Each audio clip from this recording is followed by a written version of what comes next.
ఆగోడు నాగేశ్వరరావు గారు తిరుపతి స్వామివారికి 100 రూపాయలు విరాళంగా ఇచ్చారు. వారికి వారి కుటుంబానికి ఆయురారోగ్య అష్టైశ్వర్యం ఇచ్చి సదా కాపాడవలసిందిగా కోరుతున్నాం. మీరు అనుకున్న పనులు కూడా దిగ్విజయంగా జరగాలని స్వామివారికి మనసారా విజ్ఞప్తి చేస్తున్నాం.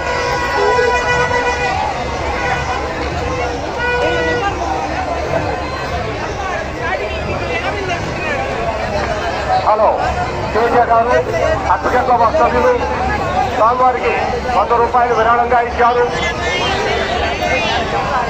వారికి వారి కుటుంబానికి ఆయురారోగ్య అష్టైశ్వర్యం ఇస్తూ వారి వ్యాపారం 3 పువ్వులారు కాయలుగా పట్టుకున్నారని ఆ స్వామివారికి మనసారా విజ్ఞప్తి చేస్తున్నాం. మీరు అనుకున్న పనులు కూడా దిగ్విజయంగా జరగాలని మనసారా కోరుకుంటున్నాం.